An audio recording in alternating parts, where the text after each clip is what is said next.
नमस्कार सर्वांना, श्री स्वामी समर्थ.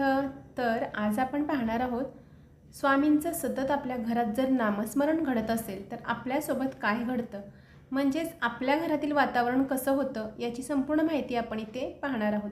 त्यामुळे व्हिडिओ कुठेही स्किप न करता शेवटपर्यंत पहा. माहिती तुम्हाला आवडत असेल तर व्हिडिओला लाईक करू शकता. चॅनलवरती तुम्ही जर नवीन असाल तर चॅनेलला सबस्क्राईब देखील करू शकता. तर आजच्या काळामध्ये आपल्याला स्वामींच्या सेवेमध्ये आल्यानंतर प्रत्येक सेवा इतरांसारख्या करायला जमेलच असं नाही. प्रत्येकाला प्रत्येक सेवा करायची इच्छा असूनही काही सेवा करता येत नाही. त्याचं कारण असं आहे की आपलं बिझी शेड्यूल असतं आणि आपल्या कामामुळे आपल्याला ते घडत नाही. पण एक गोष्ट अशी आहे की ती स्वामींसाठी आपण जिथे आहे तिथे बसून आपण करू शकतो. म्हणजेच काय तर स्वामींचे नामस्मरण. आता नामस्मरणामध्ये स्वामींच्या एवढी शक्ती आहे ना की आपण कोणतीही सेवा आपली स्वामींपर्यंत पोहोचण्याआधी नामस्मरणाची जी सेवा आहे ना ती स्वामींपर्यंत सर्वात आधी पोहोचते. आणि स्वामींच्या नामस्मरणाला कोणतंही बंधन नाही आहे. आपण घर बसल्या स्वामींचं सतत नामस्मरण करू शकतो. आता आपण गृहिणी घरामध्ये असतो. घरातल्या घरात आपल्याला खूप कामं असतात. आपल्याला सगळ्यांना वाटतं की गृहिणी घरात आहेत त्यांना काहीच काम नसतं, परंतु आपल्याला माहीत असतं की आपल्याला किती कामे असतात. मुलांचं, नवऱ्याचं, सासू-सासरे असतील त्यांचं, सर्वांचं पाहावं लागतं. तर यामुळे आपला दिवस पूर्ण कामामध्ये निघून जातो. पण ही कामे करत असताना आपण मनापासून स्वामींचं नाव घेतलं, त्यांचं स्मरण केलं तर आपल्यासोबत खूप चांगले बदल घडून येतात. आपल्या आयुष्यामधल्या सगळ्या अडचणी आहेत ना त्या हळूहळू कमी व्हायला लागतात, कारण आपण स्वामींचं नाव घेत असतो. आणि स्वामींचं जेव्हा आपण नाव घेतो तेव्हा घरावरती कोणतंही संकट येणार असेल ते सुद्धा कमी होतं, त्याची तीव्रता कमी होते. कदाचित ते संकटही आपल्यावरती येत नाही. आणि त्याचमुळे प्रत्येक गृहिणींना आपल्या घरामध्ये स्वामींचं नामस्मरण करायचं आहे.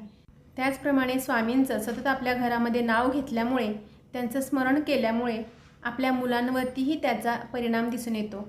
मुले आपली कुठेही बाहेर भरकटत नाहीत. योग्य मार्गावरती योग्य दिशेने त्यांची वाटचाल चालते. अभ्यासातसुद्धा त्यांचं मन लागतं आणि स्वामींच्या कृपेमुळे, स्वामींच्या आशीर्वादामुळे त्यांनासुद्धा कुठल्याही अडचणी कधीही येत नाहीत. त्याचप्रमाणे आपल्या घरामध्ये जर आजारी व्यक्ती असतील किंवा आपले सासू-सासरे, आई-वडील आजारी असतील आणि आपण घरात सतत स्वामींचे नाव घेत असेल तर त्यांच्या आजारपणामध्येही त्यांना मदत मिळते. स्वामींच्या कृपेमुळे त्यांचा आजारसुद्धा कमी होऊ शकतो. तसेच प्रत्येकाच्या घरामध्ये काही वाईट शक्तींचा त्राससुद्धा होत असतो.